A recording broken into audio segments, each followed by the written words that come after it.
On a quiet afternoon, Alice sat beneath a large oak tree, watching clouds drift lazily across the sky. Her book lay open in her lap, but her mind wandered. Everything felt slow, too slow.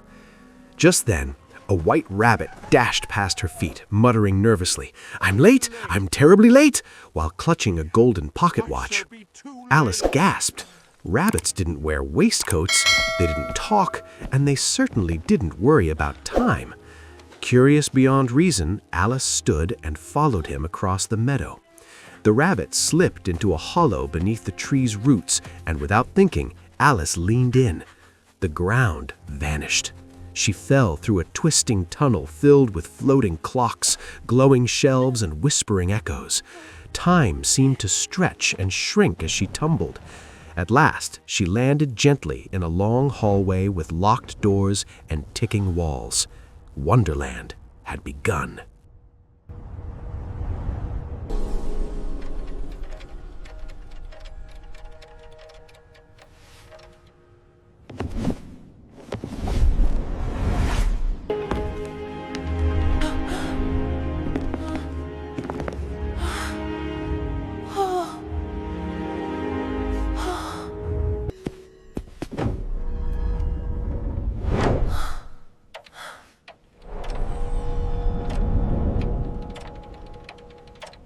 Alice explored the hallway until she found a tiny door and a golden key resting on a glass table. Peeking through the door, she saw a beautiful garden filled with singing flowers and dancing lights. But the door was far too small. A bottle appeared on the table labeled "Drink Me." Carefully, Alice took a sip. She shrank smaller and smaller until the door towered above her. Now she was too small to reach the key. Then a cake appeared, marked "Eat Me." Alice took a bite and grew tall enough to touch the ceiling. She laughed nervously as her arms stretched awkwardly. After several tries, Alice finally balanced her size just right and unlocked the door. As she stepped into the garden, the air shimmered with magic and distant laughter echoed among the trees.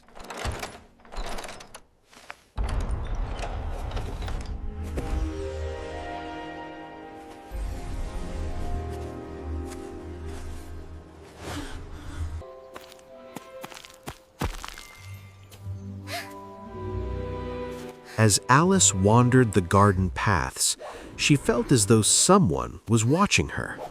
Suddenly, a wide grin appeared in mid-air, followed by glowing eyes, and finally the striped body of the Cheshire Cat. "Most people here are mad," he said calmly, "including you." Alice frowned. "I don't feel mad." The cat chuckled. "You will." He vanished, leaving only his smile floating behind. The cat reappeared in different places at once, confusing Alice with riddles and directions that contradicted each other. Eventually, he pointed her toward a clearing where strange voices sang loudly and cups clinked endlessly.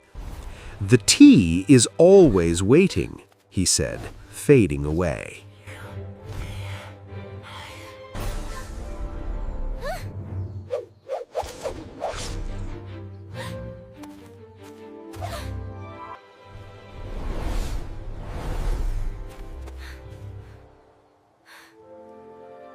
Alice arrived at a long table set for tea, though everything looked frozen in the middle of a party. The Mad Hatter poured tea into cups already full. The March Hare rearranged chairs constantly, insisting they all move to keep Time happy. Time himself sat, silent and broken, stuck at 6 o'clock forever.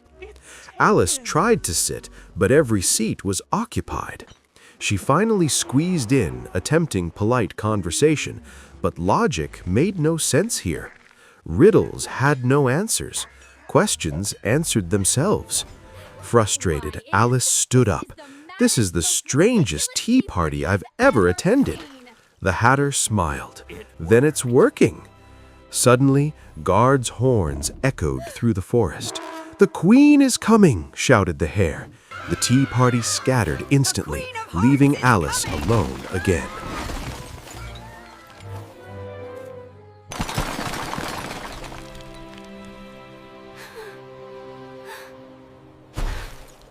Alice followed the noise and arrived at a rose garden where card soldiers painted white roses red. The Queen of Hearts stormed in, pointing wildly.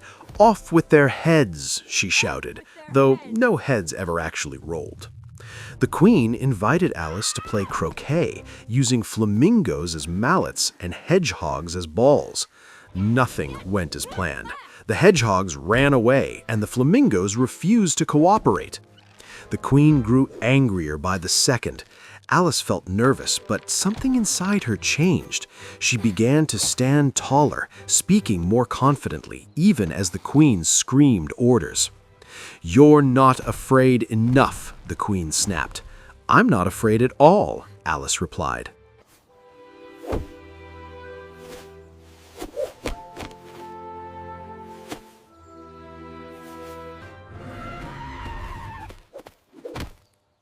Enough! You're not afraid enough!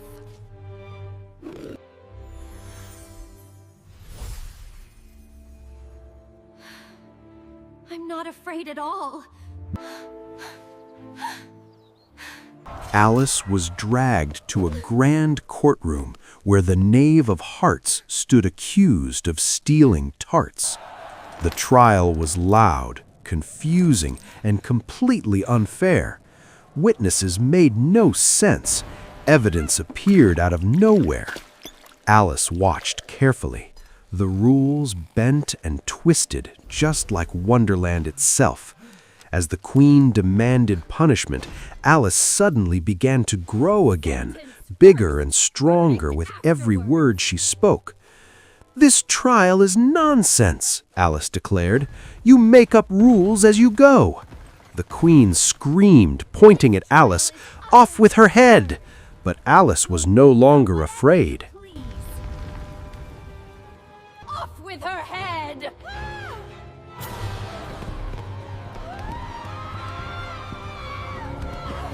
The card soldiers flew into the air, swirling around Alice. Wonderland began to crack like glass. Trees stretched. Clocks spun wildly. The Cheshire Cat's smile flickered in the sky one last time. "Wake up," it whispered. Alice closed her eyes as everything collapsed into light and sound. The Queen's voice faded. The cards fell like leaves. Silence. Alice? Are you all right? You've been asleep for so long.